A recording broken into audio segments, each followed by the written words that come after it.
तो चलिए स्टूडेंट्स हम आगे चलते हैं और नेक्स्ट टॉपिक है इसमें हमारा सब सेलेक्टर। इसमें बेसिकली दो प्रकार के हैं। एक मैंने आपको बताया हेडिंग नंबर 1 है डिसेंडेंट सेलेक्टर है जो कि स्पेस इसको कहते हैं, और दूसरा हमारे पास चाइल्ड है जिसको कि इस प्रकार से इसका जो सिंबल है वो ये है। ठीक है, एक डिस्केंडेंट है और दूसरा चाइल्ड है। तो इसका एग्जाम्पल देखते हैं। तो देखिए दोनों में लिखने का थोड़ा सा पैटर्न अलग है। एक में हम div का यूज़ करेंगे और एक आपका सिंपल सा एक लिस्ट हम आपको बनाकर दिखाएंगे जो कि आपकी होगी डिसेंडेंट सेलेक्टर का एग्जाम्पल होगा, जो कि एक लिस्ट OL और OI टैग का यूज़ करके डिफाइन की जाएगी। तो देखिए किस प्रकार से सेम वही है, स्टाइल के अंदर हमको काम करना है। इसके लिए कोई अलग से कोई डिफरेंट टैग नहीं है, इस सिंपल सा भी आपको हम बता देते हैं। तो देखिए सबसे पहले हमको जो भी लिखना है यानी कि आईडी का यूज़ करना है, वो लिखना है। हमको टेबल बनानी तो हमने लिखी OL और LI के अंदर हमको यानी कि हमको काम करना है, यानी कि OL जो हमारी लिस्ट होगी डेटाबेस की उसके अंदर हमको कलर क्या डालना है वो हमको यहाँ पे लिखना पड़ेगा। ये हम लोग बेसिकली बाद में लिखते हैं CSS, पहले हम लोग अपना डेटाबेस लिखते हैं उसके बाद इसका उपयोग किया जाता है। ठीक है, तो इसको हम लोग बाद में लिखेंगे जिससे कि आपको सही समझ में आए। तो सबसे पहले सिंपल सी हम एक टेबल बनाते हैं 3 या 4 रो की। तो उसके लिए हमको कहाँ जाना होता है, बॉडी टैग के अंतर्गत। तो हम बॉडी टैग के अंदर आते हैं पहले और यहाँ पे लिखते हैं, एक लिस्ट क्रिएट करते हैं। पहले OL हमने डाला, ठीक है, ऑर्डर लिस्ट है हमारी, और इसके अंदर हमने लिखा LI जो कि पहला नाम है डेटाबेस मान लीजिए। ठीक है, और यहाँ पे हमने UL को ओपन किया और इसके अंदर हमने जो लिस्ट का नाम देंगे वो है आएगी हमारी, फिर से यहाँ पे हम देंगे LI। अब इसके अंदर अनऑर्डर लिस्ट के अंदर मान लीजिए हमने देते हैं डेटाबेस के अंदर दो नाम देते हैं, यानी कि पहला जो हमारा डेटाबेस होगा उसके अंदर डेटाबेस के अंदर दो पार्ट जो उसके होते हैं, ओरेकल होता है या SQL होता है, MySQL होता है, वो आप डाल सकते हैं। एग्जाम्पल के तौर पे है ओरेकल हो गया, आप डाल सकते हैं। इसको हम फिर कॉपी कर लेते हैं यहाँ से और नेक्स्ट लाइन में फिर से पेस्ट करते हैं। उसके दूसरा पार्ट हम देते हैं यहाँ पे SQL हमने डाल दिया। ठीक है, दो हो गए इसके। उसके बाद नीचे आते हैं, फिर से हम यहाँ पे पहले ऑर्डर लिस्ट को हम क्लोज करते हैं, एक हमारी लिस्ट तैयार हो गई। ठीक है, फिर नीचे आएंगे हम यहाँ पे और उसके बाद हम नेक्स्ट लाइन में लिखेंगे LI, दूसरी लिस्ट तैयार करेंगे। सॉरी, यहीं पे लिखते हैं ASP.NET और दूसरी जो लिस्ट होगी हमारी वो तैयार होगी यहाँ पे LI। इसमें हम डाल देते हैं जावा, मान लीजिए कुछ भी डाल दें आप एग्जाम्पल के तौर पे। ठीक है, तो ये हमारी 3 लिस्टें यहाँ पे तैयार हो गई और ऑन ऑर्डर लिस्ट है ये आपकी। सॉरी, ये यहाँ पे नहीं आएगा, ये सारा ऑर्डर लिस्ट के अंदर क्लोज होगा, ये सारा डेटाबेस क्लोज हो गया। अब यहाँ पे 3 लिस्ट, अब इसको हम सेव करेंगे। देखिए किस प्रकार से आपको, अभी इसमें CSS हमने यूज़ नहीं किया, ये सिंपल था HTML है। तो देखिए HTML की 2 फाइल आपकी शो हो गई। ठीक है, HTML जो हमको प्रिंट करना था कि हमको डेटाबेस के अंदर 2 फाइलें दिखानी थी, ओरेकल और SQL, तो हमने वो प्रिंट करा ली। ASP.NET 3 आपकी प्रिंट हो गई। ठीक है, ऑर्डर लिस्ट और अनऑर्डर लिस्ट के बारे में बता चुका हूँ। ऑर्डर लिस्ट होगा तो कौन सा सिंबल आएगा और लिस्ट होगा तो कौन सा सिंबल आएगा। आप देख सकते हैं वहाँ पे 1 प्रिंट हो रहा है, एक में आपका स्क्वायर प्रिंट हो रहा है। उसके लिए आप पिछली HTML की वीडियो देखें लिस्ट वाली, उसमें आपको समझ में आ जाएगी। ठीक है, ये हो गया। अब हम लिखेंगे यहाँ पे CSS। अब CSS किस प्रकार लिखना है, OL और LI को लेके हमको लिखना है, क्योंकि हमारे जो टैग हैं वो इसी नाम से दिए गए हैं, इसको कहते हैं टैग सेलेक्टर। ठीक है, तो हम यहाँ पे टैग सेलेक्ट करते हैं। पहले हमको लिखना OL LI, दोनों टैग के अंदर हमको काम करना है। तो हमने लिख दिया और इसमें हम डालते हैं कलर, COLOR। कलर कौन सा रहेगा, मान लीजिए रेड हमने डाल दिया और इसको बंद कर दिया। इसको चाहे आप नीचे भी लिख सकते हैं इस प्रकार से, चाहे बगल में लिख सकते हैं, कोई इशू नहीं है। ठीक है, और सॉरी स्टाइल जरूर लिखें, स्टाइल यहाँ पे आपको लिखना पड़ेगा। स्टाइल आपकी यहाँ पे आके क्लोज हो जाएगी। ठीक है, ये हो गई आपकी स्टाइल क्लोज। हेडिंग जो आपकी ओपन है उसको आप लाके क्लोज करेंगे कहाँ पे, स्टाइल के बाद।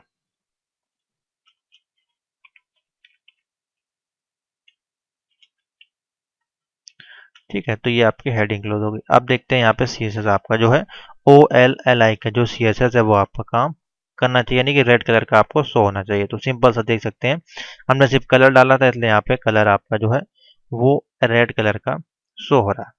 ठीक है, कुछ और डालना चाहते हैं तो फिर नीचे कर लें। आप यहाँ पे फॉन्ट साइज डाल सकते हैं, तो यहाँ पे आप फॉन्ट साइज डाल दें इस प्रकार से, जैसे कि मान लीजिए हमने डाल दिया 22 पिक्सल, सेव किया, रन करा कर देखेंगे तो साइज इसका 22 पिक्सल हो जाएगा।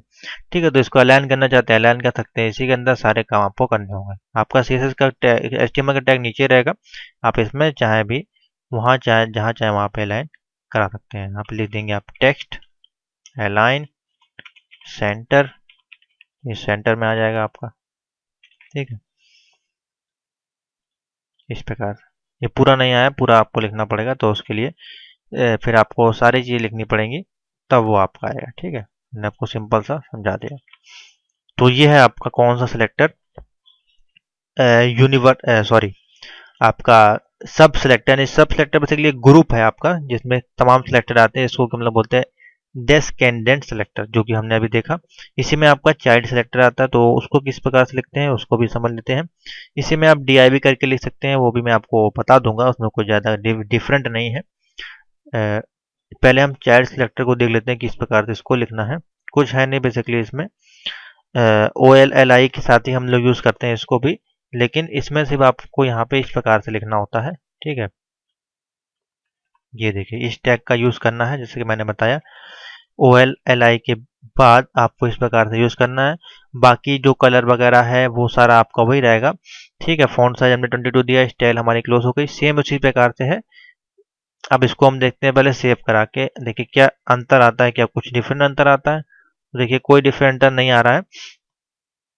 आप देख सकते हैं यहाँ पे कलर जो है, इन दोनों का कलर आपका नहीं शो हो रहा है, यानी कि OLLI का तो कलर आपका शो हो रहा है और बाकी चीज़ों का कलर आपका शो नहीं हो रहा है।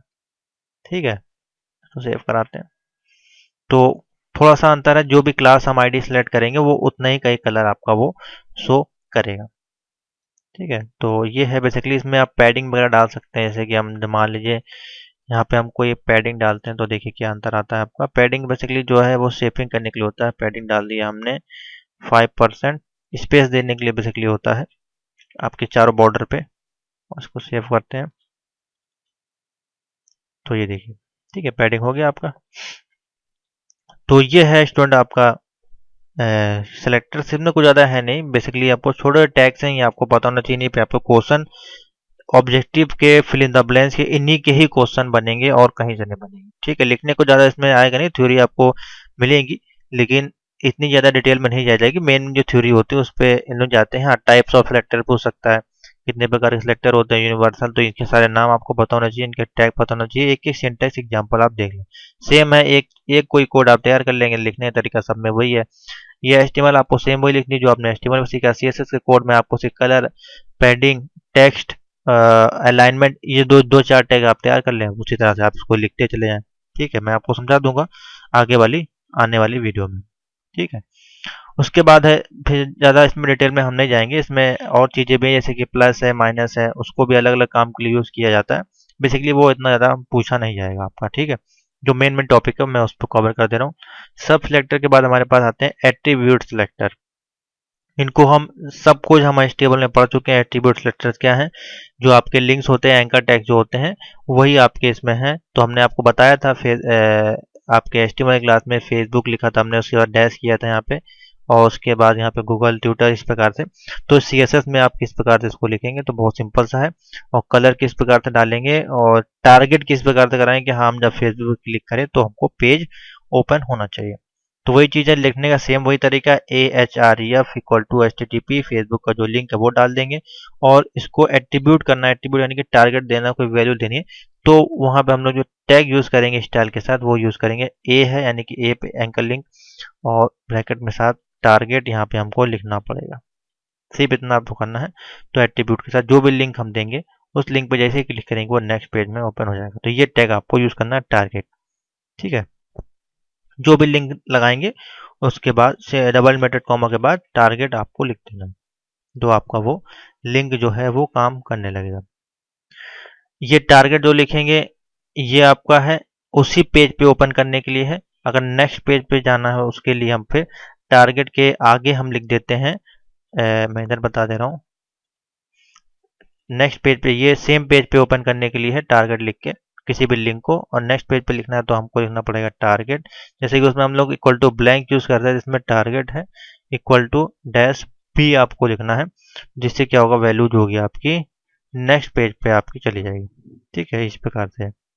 इसमें आप इमेज ऐड करा सकते हैं, तमाम चीज़ें इसमें आप कर सकते हैं। तो इसमें कुछ ज़्यादा है नहीं, मैं दोबारा ऑलरेडी बता दूंगा उसमें क्या मैं नया बताऊं, इसमें कुछ मुझको दिख नहीं रहा बताने लायक। तो इतने ही रखते हैं क्लास आज आपकी। ठीक है, इसके एग्जाम्पल्स आप देखिए पीडीएफ नोट्स में आपको सारे मिल जाएंगे, उससे आप प्रैक्टिस करें। प्रैक्टिस करने की चीज़ें मैं जो जो समझाने वाली चीज़ें हैं वो मैं आपको बता दे रहा हूँ। हाँ, इसके बाद जो इंपॉर्टेंट चीज़ें हैं वो है सीएसएस में ब्लॉक प्रॉपर्टीज हैं, इनको मैं डिटेल में आपको समझा दूंगा। सेम वही चीज़ें हैं, बस इसमें कलर वगैरह चेंज करना, बॉक्स बनाना, वो सारी चीज़ मैं आपको समझा दूंगा। तो थैंक यू फॉर वॉचिंग।